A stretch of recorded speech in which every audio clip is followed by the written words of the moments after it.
तो पिछले लेक्चर में हमने फैराडे के लॉ को ध्यान से देखा था। इस लेक्चर में हम इंड्यूस्ड इलेक्ट्रिक फील्ड इस कंसेप्ट को समझेंगे। तो फैराडे ने कहा कि जब भी कोई मैग्नेटिक फ्लक्स चेंज होता है किसी भी रिंग वगैरह का, किसी लूप का, तो एक ईएमएफ इंड्यूस होता है। Okay, so Faraday found out that an EMF is induced when flux associated with coil changes. ये हम देख चुके हैं। जो ईएमएफ है उससे ज़्यादा बेसिक कंसेप्ट होता है electric field. Electric field is a more basic concept as compared to EMF. So there was a person, his name was James Clerk Maxwell. तो जेम्स क्लार्क मैक्सवेल ने और भी इस फिनोमिना के डेप्थ में जाने का सोचा। तो जेम्स क्लार्क मैक्सवेल को पता चला कि जब भी एक मैग्नेटिक फील्ड चेंज होता है या जब भी मैग्नेटिक फ्लक्स चेंज होता है तो एक इलेक्ट्रिक फील्ड इंड्यूस होता है और उस इलेक्ट्रिक फील्ड की वजह से ईएमएफ आता है। तो पहले हमें यह पता था मैग्नेटिक फ्लक्स चेंज हुआ तो ईएमएफ आ गया, लेकिन मैक्सवेल ने और डेप्थ में पता लगाया इस फिनोमिना के बारे में। मैक्सवेल ने पता लगाया अगर मैग्नेटिक फ्लक्स चेंज होगा तो इलेक्ट्रिक फील्ड जनरेट होगा और इस इलेक्ट्रिक फील्ड की वजह से there is an induced EMF. Okay, तो उसने जो मिसिंग टर्म था बीच का वो मिसिंग टर्म ढूंढ लिया। तो इंड्यूस्ड इलेक्ट्रिक फील्ड क्या है? Maxwell found out that an electric field is produced when magnetic field changes। और मैक्सवेल ने यह भी पता लगाया कि ये जो इलेक्ट्रिक फील्ड इंड्यूस होता है ये नॉन कंजर्वेटिव इन नेचर होता है। जैसे ग्रेविटेशन एक कंजर्वेटिव फील्ड है, इलेक्ट्रोस्टैटिक इलेक्ट्रिक फील्ड कंजर्वेटिव है, लेकिन ये जो इंड्यूस्ड इलेक्ट्रिक फील्ड है ये नॉन कंजर्वेटिव है। तो देखते हैं मैक्सवेल को ये कैसे पता चला। What Maxwell thought was, suppose this is a magnetic field जो अंदर जा रहा है and we have a ring, एक रिंग है हमारे पास और ये मैग्नेटिक फ्लक्स चेंज हो रहा है। Okay, so we have a changing magnetic field.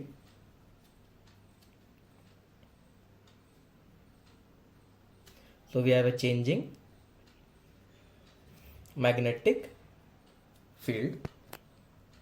Of course तो फ्लक्स भी चेंज होगा और अगर फ्लक्स चेंज होगा तो ऑफ कोर्स करंट भी फ्लो होगा। ओके, मान लेते हैं कि अंदर जाने वाला फ्लक्स बढ़ रहा है, the flux which goes inside is increasing, तो ये बाहर की तरफ मैग्नेटिक फील्ड बनाएगा रिंग और current will flow anticlockwise.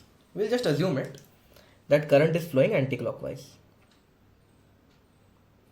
ये करंट किसकी वजह से आया? इंड्यूस्ड ईएमएफ की वजह से। सो करंट का फ्लो होना मतलब चार्ज फ्लो हो रहे होंगे इस रिंग में। करंट फ्लो हो रहा है मतलब चार्ज फ्लो होता है ना actually. So there is current induced in the ring, so charges are flowing in the ring. Charges बिना किसी मतलब के तो फ्लो नहीं हो रहे होंगे। चार्ज को फ्लो करवाने के लिए चार्ज के ऊपर कोई फोर्स लगना चाहिए, चार्ज के ऊपर कोई वर्क होना चाहिए, तभी चार्ज इस तरह से गोल गोल घूमना चालू करेगा।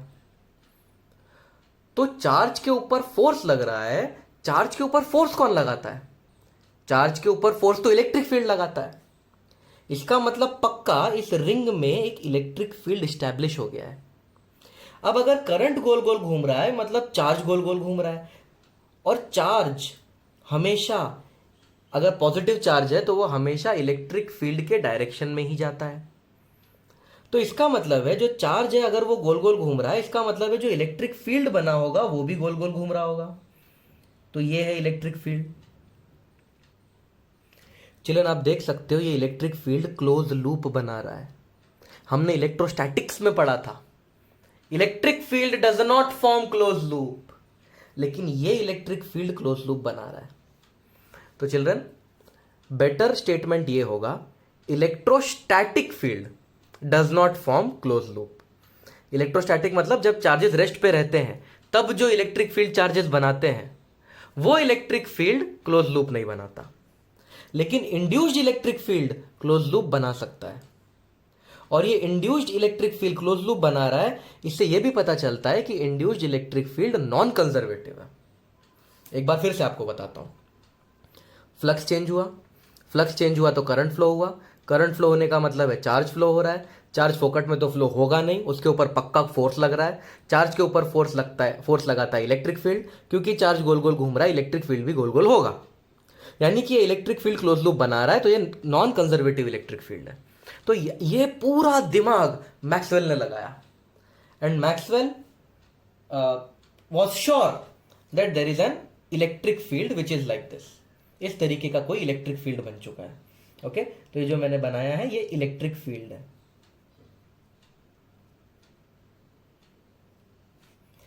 अब इस इलेक्ट्रिक फील्ड की वैल्यू क्या है देखते हैं, कैसे पता चलेगा ये इलेक्ट्रिक फील्ड कितना है। तो मान लेते हैं क्यू चार्ज गोल गोल घूमा, लेट क्यू चार्ज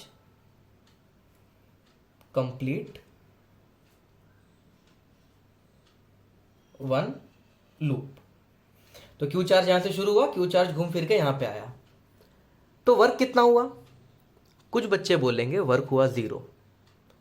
गलत है children, work done by conservative force is 0 in closed path. अगर ये कंजर्वेटिव फोर्स होता और ये घूम फिर के यहां आ जाता तो वर्क डन 0 होता। लेकिन ये जो इलेक्ट्रिक फील्ड है ये कंजर्वेटिव इलेक्ट्रिक फील्ड नहीं है, ये नॉन कंजर्वेटिव इलेक्ट्रिक फील्ड है। क्योंकि ये एक नॉन कंजर्वेटिव इलेक्ट्रिक फील्ड है, इसीलिए work done in completing one loop is not 0। तो जो वर्क डन होगा, वर्क डन का formula force into displacement, way displacement is the length, बराबर ना। वर्क डन का सबसे बेसिक फॉर्मूला है फोर्स इंटू डिस्प्लेसमेंट का integral, way displacement is the length. Therefore जो वर्क डन हुआ होगा वो होगा इंटीग्रल। हमें पता है जो इलेक्ट्रिक फील्ड होता है वो फोर्स पर यूनिट चार्ज होता है, तो फोर्स को क्या लिख सकते हैं? Q into electric field. Force को क्यू इंटू इलेक्ट्रिक फील्ड लिख दिया। देयरफॉर चिल्ड्रन वर्क को हम ऐसा भी लिख सकते हैं, वोल्टेज इंटू चार्ज। क्यों भाई? जो ईएमएफ होता है it is defined as work done per unit charge. तो वर्क को क्या लिख सकते हैं? EMF into charge. Therefore the EMF into charge is integral of charge into E into dl. तो चार्ज तो कांस्टेंट है, कट जाएगा। देयरफॉर जो ईएमएफ है वो हो जाएगा integral of electric field into dl. ये ईएमएफ तो इंड्यूस्ड ईएमएफ है, इस इंड्यूस्ड ईएमएफ की वैल्यू हमें पता है, minus D five B by D t is equals to integral E bar dot D L बार।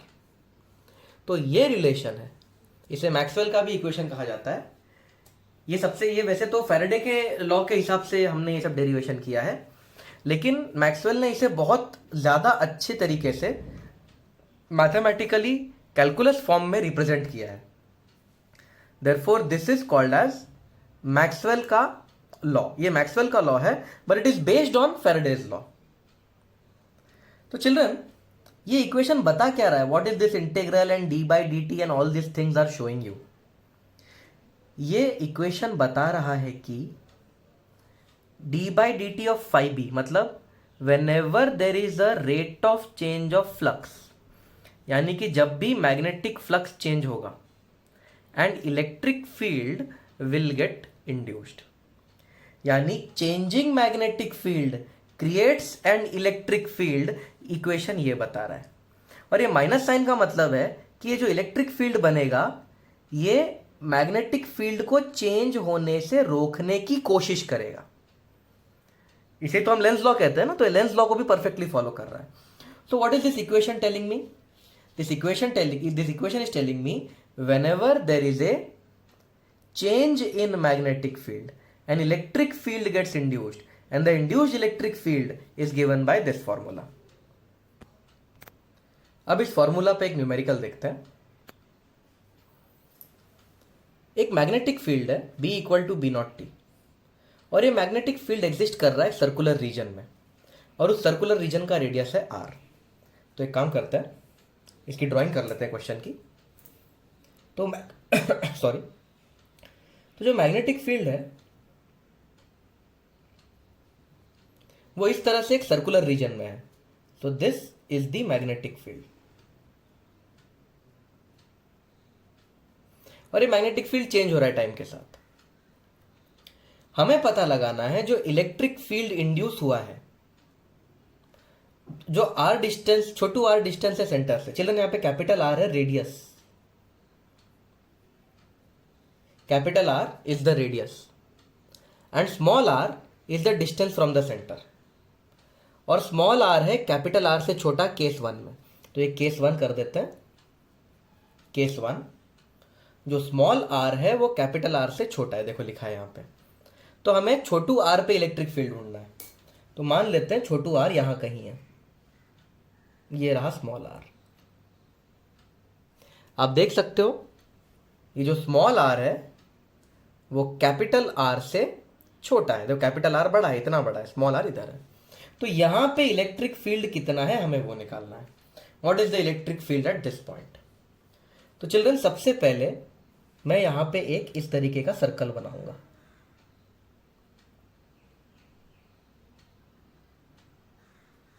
जितना इलेक्ट्रिक फील्ड यहां होगा उतना यहीं पे होगा, उतना भी यहां होगा, उतना भी यहां पे होगा।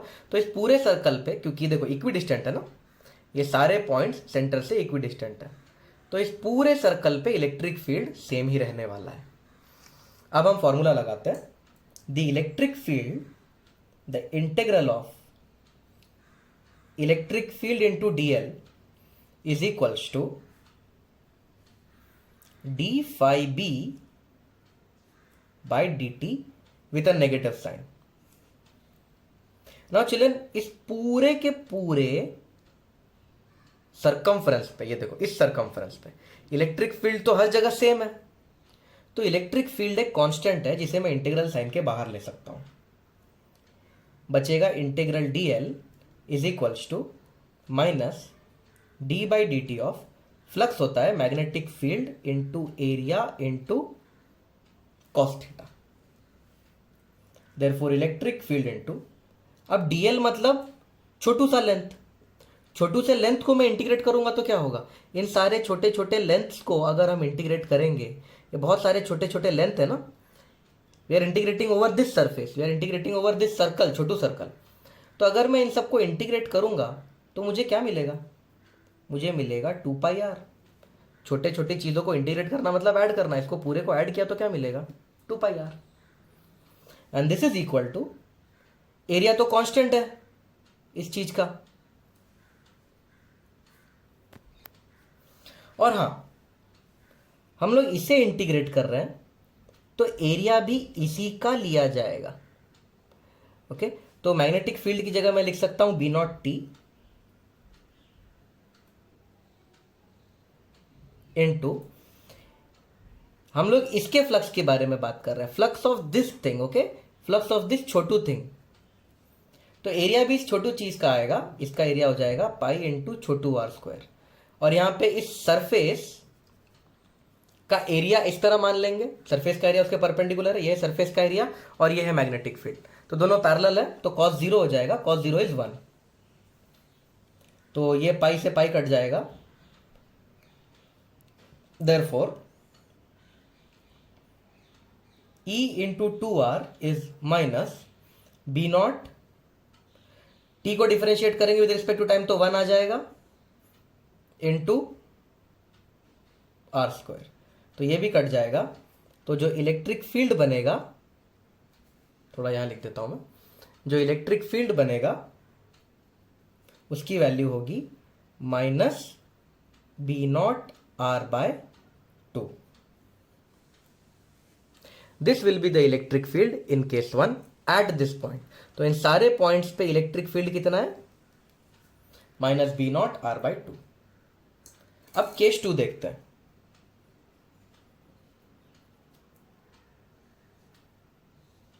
केस 2 में जो छोटू आर है वो कैपिटल आर से बड़ा है, तो केस 2 में ये हमारा सर्कल है, दिस इज द रेडियस।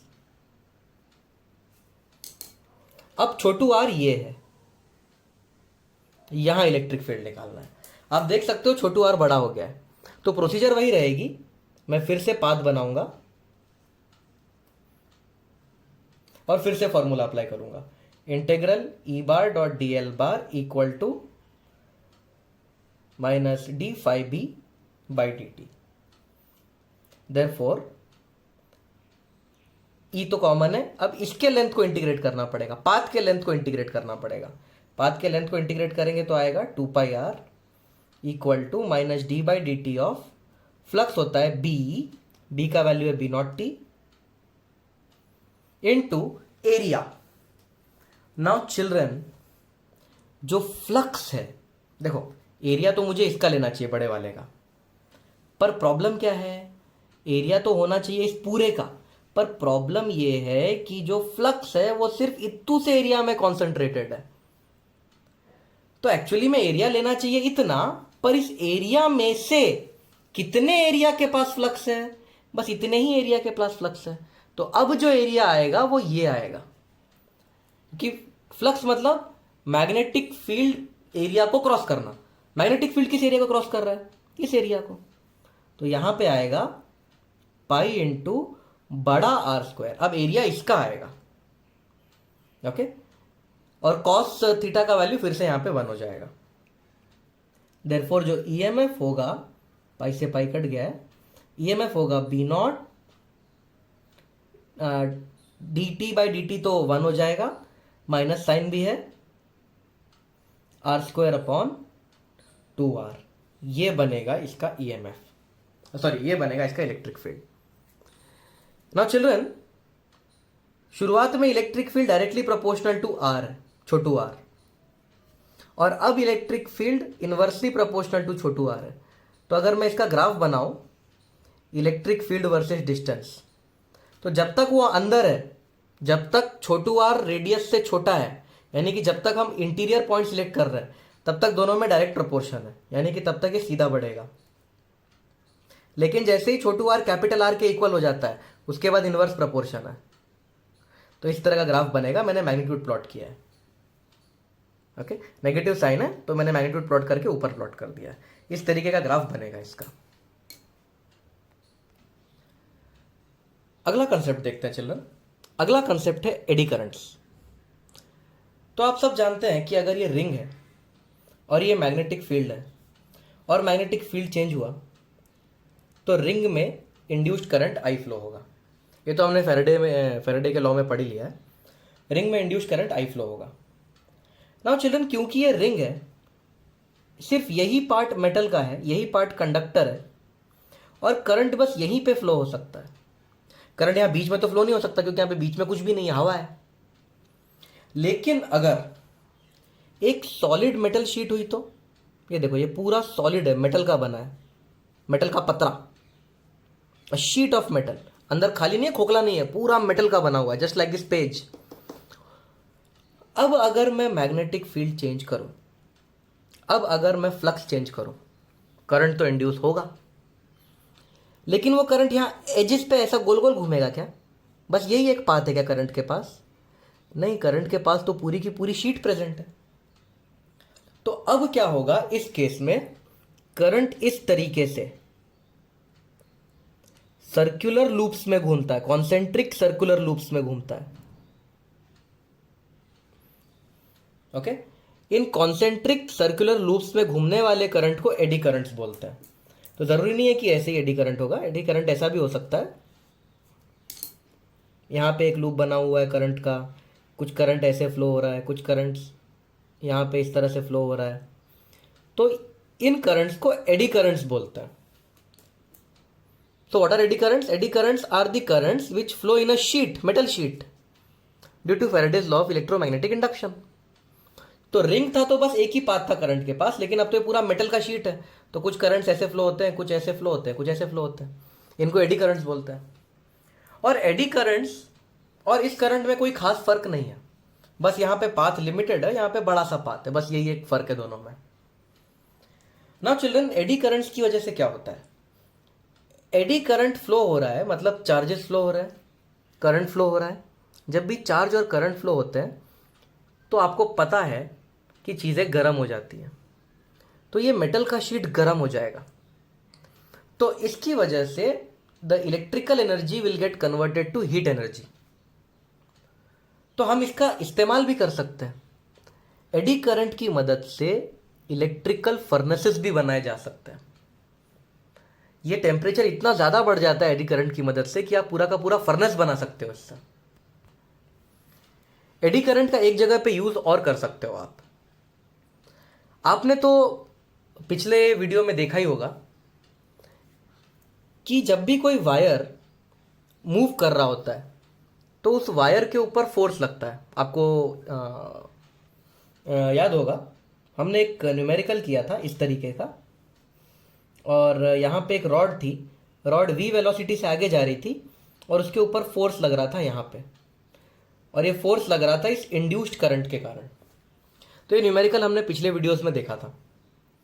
तो चलन इससे क्या पता चलता है, जो इंड्यूस्ड करंट है वो इस मोशन को रोकना चाहता है। वेलोसिटी और फोर्स अपोजिट है, तो इंड्यूस्ड करंट ऐसा फोर्स बनाएगा जो इस वायर को रोक देगा, इस वायर को आगे बढ़ने से, v वेलोसिटी से बढ़ने से रोक देगा। तो यहां पे भी कुछ ऐसा ही होता है। जो एडी करंट्स होते हैं वो इस मेटल की शीट को मूव होने से रोकने की कोशिश करते हैं। एग्जांपल देता हूं, देखो कैसे। सपोज यहां पे एक मैग्नेटिक फील्ड है, इस तरीके का मैग्नेटिक फील्ड है, और यहां पे हमने एक पेंडुलम टाइप चीज है, इस तरीके के पेंडुलम टाइप चीज, और ये है मेटल का पूरा शीट। अब जैसे ही हम मेटल की शीट को छोड़ेंगे, मेटल का शीट यहां पे अंदर एंटर करेगा। जैसे ही मेटल का शीट अंदर एंटर करेगा, जैसे ही वो मैग्नेटिक फील्ड एनकाउंटर करेगा, एडी करंट्स, जो इंड्यूस्ड एडी करंट्स है, वो उसके मोशन को रोकेंगे और ये यहां आके रुक जाएगा, ऑसिलेट नहीं करेगा। इसका मोशन कुछ ऐसा होगा, इसको छोड़ेंगे, जैसे ये मैग्नेट के अंदर आया, ये एकदम स्लो होके यहां आके रुक जाएगा। और ये ब्रेकिंग बहुत ही फास्ट होती है, बहुत सडन ब्रेकिंग होती है। It's an excellent braking. Children, ये प्रिंसिपल, ये ब्रेकिंग इतनी स्ट्रांग होती है कि इसे बहुत सारे हाई स्पीड ट्रेन्स में भी यूज किया जाता है। तो एडी करंट्स की मदद से हाई स्पीड ट्रेन्स में इलेक्ट्रिकल ब्रेकिंग की जाती है।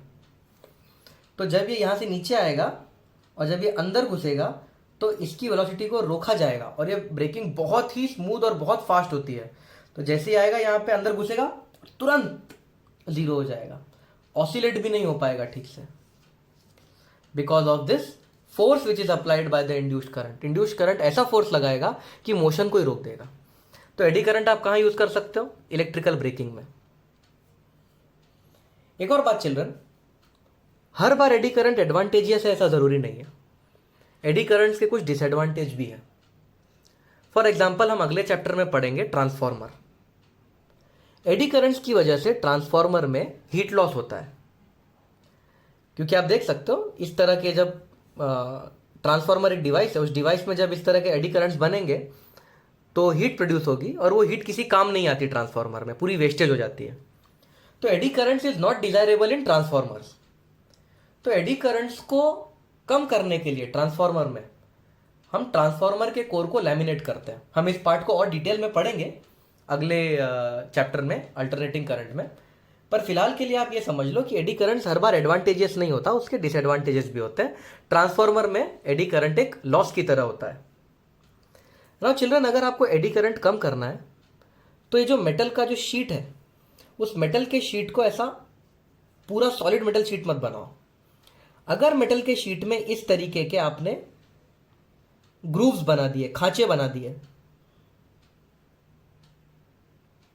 ये देखो ये बीच में खाली है, ये बीच में खाली है, ये कंघी की तरह है, बीच बीच में खाली है, तो जो एडी करंट्स प्रोड्यूस होते हैं वो कम प्रोड्यूस होते हैं। तो इसमें less eddy currents are produced.